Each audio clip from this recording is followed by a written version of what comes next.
Good evening. This is a pre-recorded video because I was recording and commenting what I was doing before, but I forget to activate my microphone. So I don't know how long I was doing this, like for 20 minutes, but I will try to talk about it again.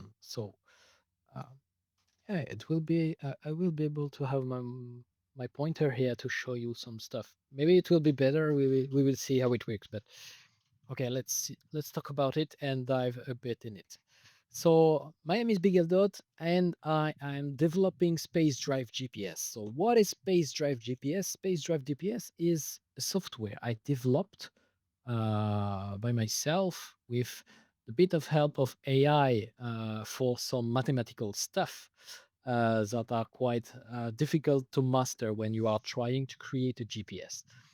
But nevertheless, what we are doing here, I am trying to navigate on Daymar. You know, in Daymar, there is one point of interest that isn't in the map, on the map. There is a javelin wreck crashed on Daymar. This is a famous point of interest. If you don't know it, with SpaceDrive GPS, at some point you will be able to navigate to it easily. Right now, if you are curious about it and you want to see it right now before SpaceDrive GPS arrive, there is a lot of YouTube's video explaining how it works. But let's talk about how you will get there. I'm just putting back my camera so you can see me. So on the top left corner, you see the GPS. So you have your current position on the verse, like locally where you are. So I'm on Daymar. This is my position. And this is the direction I want to take. So it is right telling me that I'm going in straight right direction. So I'm going in the right direction right now. And I am 40 kilometers away from the position. So to do it, I'm just going to pause it to be able to make the system work. I have to use the command R display info equals 2. So it is displaying this on the top left corner. Yeah. So I know that I have explained it before, so I have to do it again. So this is why my mouse was doing this kind of things.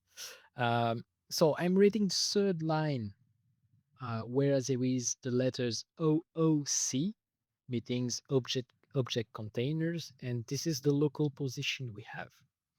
So you see that a lot of things are moving there, and unfortunately, I have to use this command every time I want to use my GPS. This is the only way CAG have given us to us a way of navigating in Star Citizen and having information because they don't open API yet. But at some point, I really hope they open API so I will be able to connect to it and have the proper information reading. So if we go and we check on SpaceDrive GPS, you will see some information.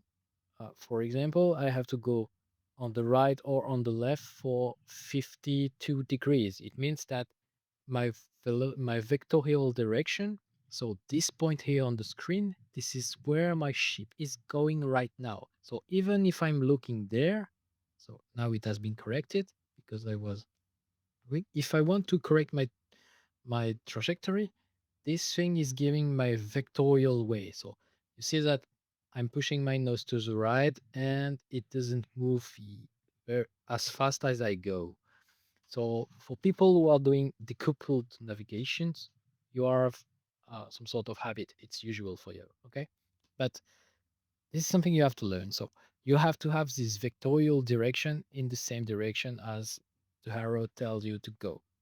So if it tells you to go in front and you put your nose on the right, but this circle here doesn't go in the same direction, you won't be in the directions the GPS expect you to go. So this is something you have to be careful. This is like logical navigation things when you are in space, and you are now spatialnauts, cosmonauts, as you want. So as you can see here, I'm 8 kilometers away from my target. So I will still go uh, directly to my target. So to go straight, there is a margin of 20 degrees.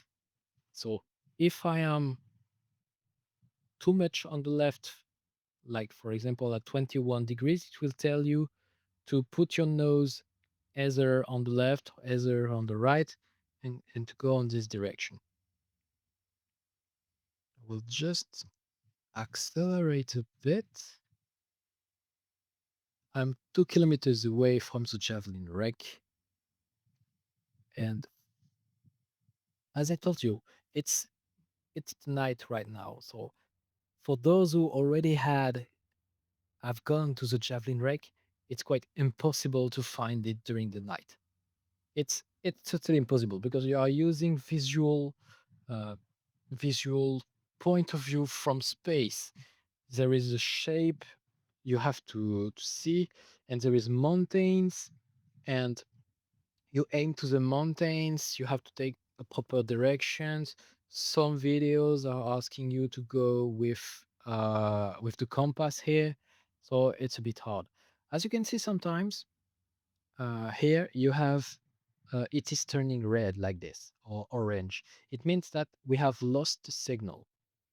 So when we lose the signal, it's because there is some artifacts going on the lines and it cannot read it properly. So it don't make assumption of where you are or where you are going. And when you see the letters DR, this is meant dead reckoning. So dead reckoning is used in aeronautics when we lose when the GPS signals is lost because of interferences or maybe at some points you are enemies or anything um, like making you having problems with GPS signals or problem with the satellites or anything. It can happen. The navigation for the autopilot have to make sure you are going to the right direction. So dead reckoning uses a mathematical approach to determine with your velocity, and several points in the past he already had measures with confidence that you are where you are going, where you are aiming. So you make a guess for 2 or 3 points, but uh, if you are losing too much of measures, it will just turn red and say it's lost.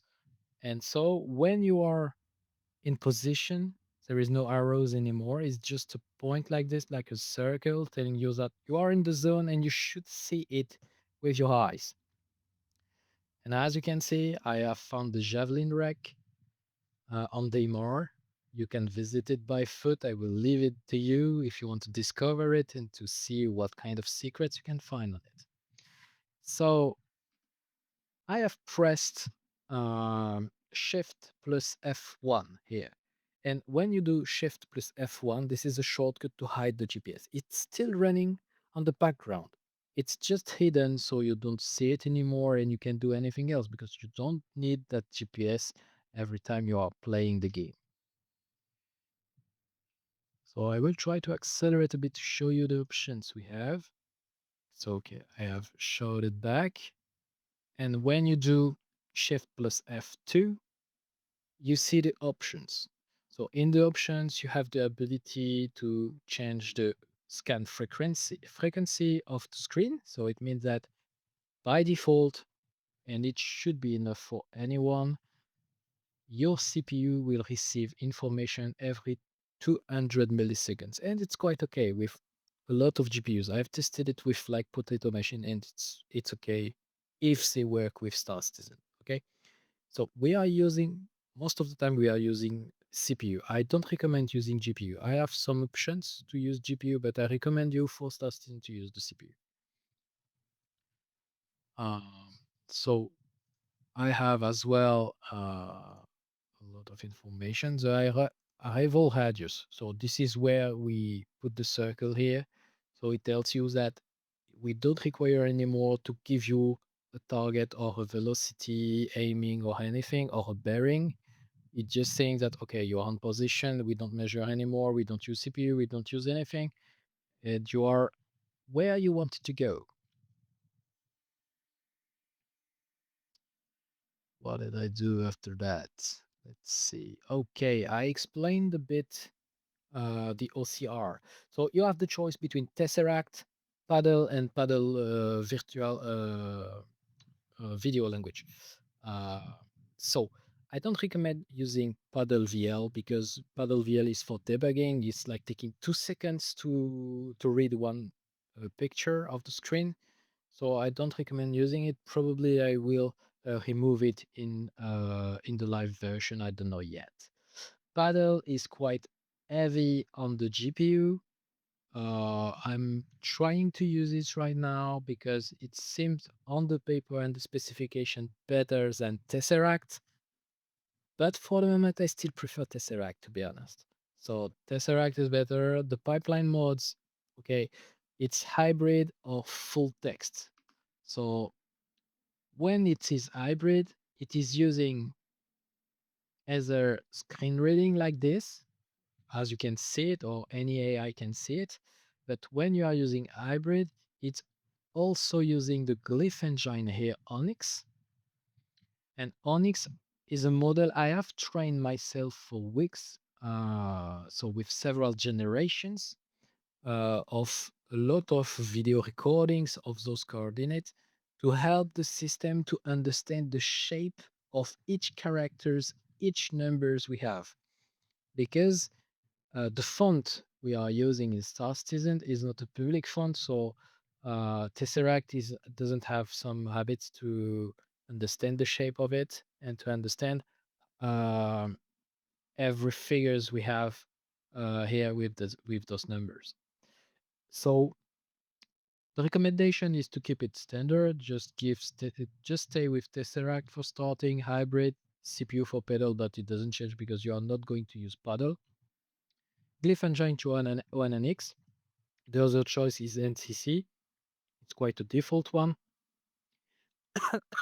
Sorry, losing my voice. And the ONNX confidence threshold.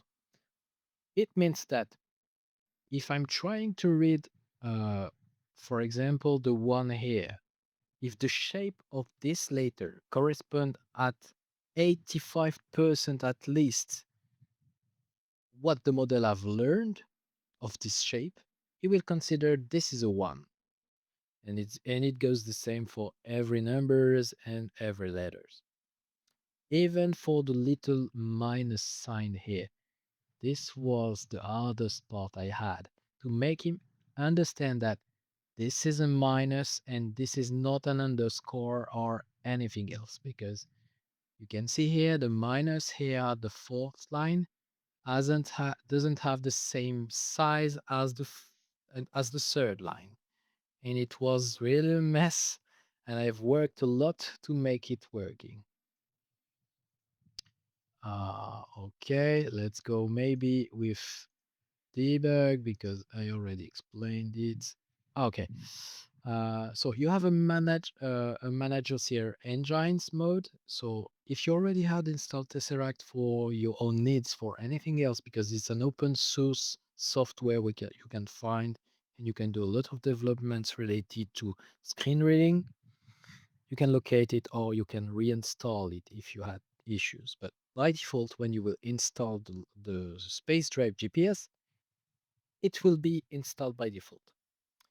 You can install optionally Paddle OCR, either only the CPU version or the GPU version if you have a Blackwell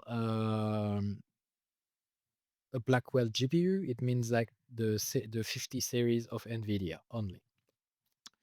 I don't recommend using Paddle OCR VL, but if you want to try and do a lot of testings of it, feel free to do it. So when you click on this, it will install it and give you information about what it is doing. Just have some space on your hard drive. Okay, let's see what I was talking about. Okay, the debug menu, mostly for me. But if you want to do testings and anything else, if you want to understand how it works behind it, or if you want to report a bug on my GitHub when I will set it as public, you will be able to share information. So the verbose OCR logging will give more information in the logs. The save segment and glyph crops was mostly using to train the model, but I leave it here because it's useful for me. It will be probably useful in the future. Save OCR debug image. It just saves some screenshot about what he's seeing. So it's in the root directory of the software. It's saving 5 small image about a few octet, a few bits. So you can try to see it and see how I decode the screen, for example. And the last, where it is, did I get to the hotkey or not after that? I hope so. Okay, hotkeys. So several hotkeys. You can change it here. By default, I have set those kind of shortcut. It will be in the documentation of the software, of course, but you can show and hide the overlay. Open the options you see here. Save a quick save for position. Press Alt Shift plus F3 to save your current position. You can open everything you have saved, all the point of interest you have saved. I think I open it just right after. Okay. There is several filters. So there is mostly test here, so you won't have uncategorized item, I think, because I made it mandatory, I think, in the last version. So this was a lot of testing to to train the models and to make it working. So when you have when you are at the positions you want, because here you can see that I'm still looking for things, you just press Shift plus F5. So this is where you can save your position. So it will save, yeah, I have the pointer moving here, but it will save the current position here. You categorize it and you give a description. So you give a name and you will choose either you want to go on a planet, or if you are on a planet, or if the point of interest is in space. It's very important for the GPS because you are not navigating the same in space and on the planet. For example, in space, you have to pitch and yaw to find where is your point of interest. But on a planet, you will only navigate as you do like a car. And we will consider you are arrived at destination where you are above it or beneath it.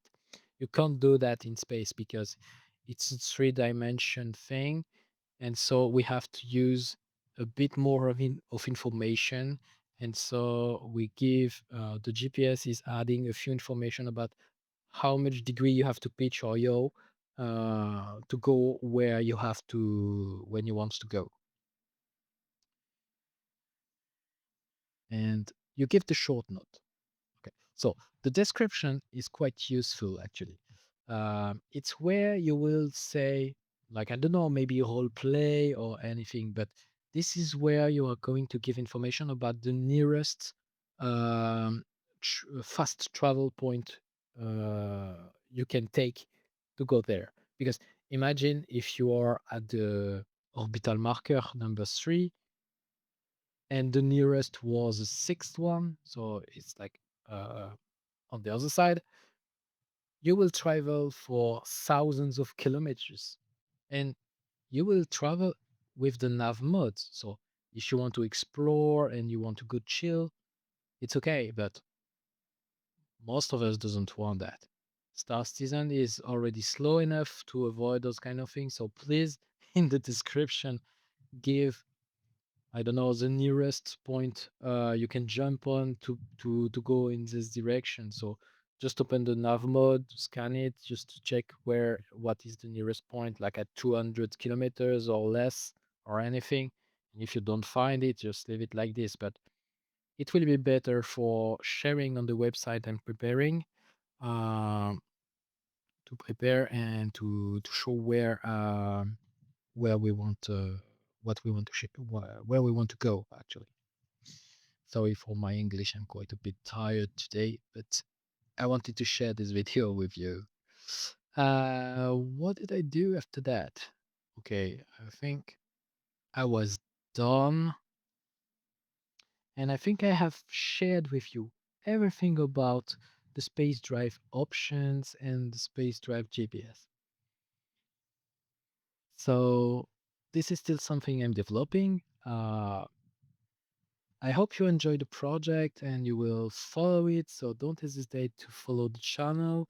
Leave a comment on the video if you're interested in it, um, trying it. So maybe I can share uh, one beta version with you, and you will be able to give me feedbacks and use it a bit and try to find point of interest that interests you on the web or directly in Star Citizen. If you have ideas, I will be really happy to share it with you. I probably will share a definitive version on a personal V1 of this project by the end of this week or maybe early next week if I have time to make sure that everything is quite smooth and okay and the last bit of polish. Okay? So have a wonderful day in the verse. I hope you are enjoying Star Citizen so as I. I wanted to improve it with a new way of traveling and sharing my expertise on some stuffs and so on. So I'm not a real video maker. I'm trying to do my best to show you some sort of techie things. And so I will see you in the next video. I hope you will enjoy this one and follow the project. Good night. Have a nice day.